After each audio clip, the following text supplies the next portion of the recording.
Good afternoon, friends. It's afternoon here in India where I'm making this documentation. This is a spider which I found in my lawn in a bush. It was resembling a ladybug, and I was quite confused about its identity. You can see it's much like a ladybug with an orangish body and with black dots like typical of a ladybug. And I had found it somewhere in the month of November, and then I'd kept it with me in a little small jar. This was the jar that I kept it in. It had been staying here ever since, and occasionally I would feed it with the smallest of insects I could find, smallest and most delicate of insects I could lay my hands upon. That was the young, emergent fruit flies.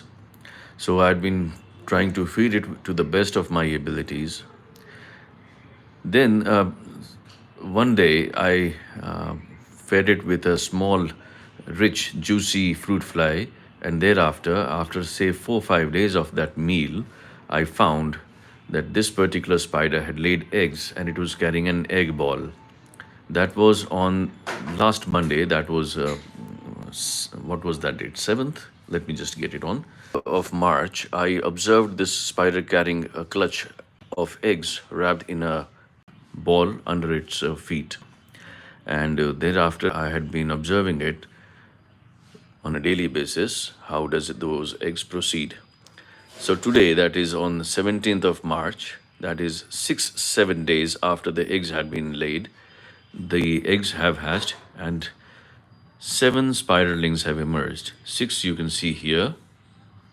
You can count from bottom 1, 2, 3. Then in the center fuzz 4, 5, 6, and there is the proud mother. And the seventh one is within this box.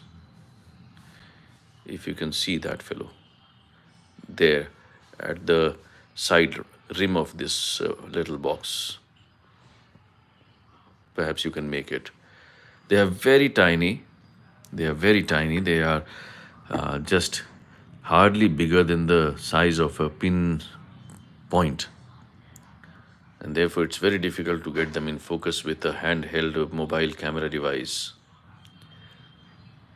But I'm glad that they have emerged, and now the population has increased from 1 to 8, including the mother.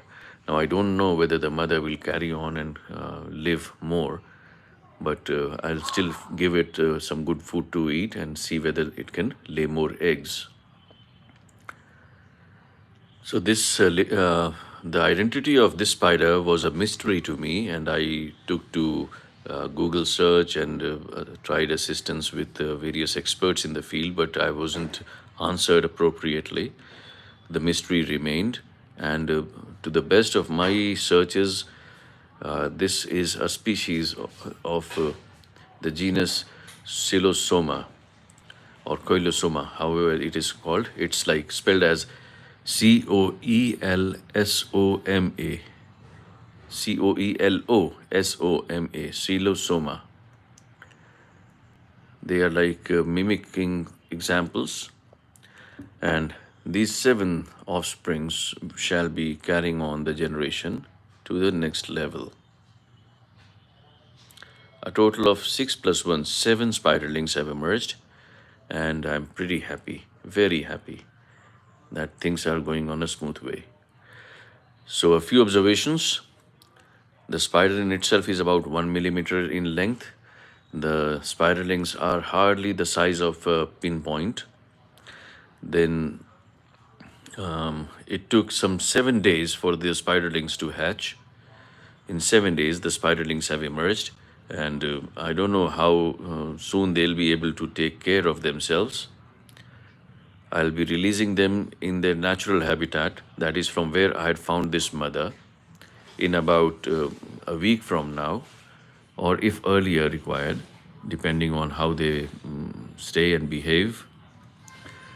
So this is a good enough moment and occasion for me to rejoice and document this little development in my little experimental laboratory. I must say I'm a very happy and satisfied person today, and this spider has made my day beautiful. I'll do one more thing. I have this makeshift arrangement lens, which I made of a binoculars lens, a small binocular. It was in effect not working pretty well, and it had broken down. So I took it apart, took the lens and attached it to this contraption, which now fits on the lens of the camera. That is the macro lens from which I was recording this all observation. But now I'll use this homemade contraption and fix it here, and then show you uh, another view again. So this is a better lens, and now you can see it a little more clearly. So this is the mother spider, which is hardly 1 millimeter in size. You can make out those little orange body with black dots onto its belly, which make it look like a ladybug, but it is a spider. You can make it out also very well with the body's leg system. And this is the new generation of this spider. In the center, you see that little fuzz, which is nothing but the eggs, the remains of what was the eggs, and you find two spiderlings sticking onto them, and four more scattered around, and a fifth one, that makes six, and the seventh one is in the original home box, which is here at 5 o'clock, or rather, let me bring it to 6 o'clock. 6 o'clock in the screen, just next to the J. That is the last seventh offspring. So one spider gets converted into 7 spiders. 7 plus 1, the population becomes 8. That's a grand thing to happen, dear friends.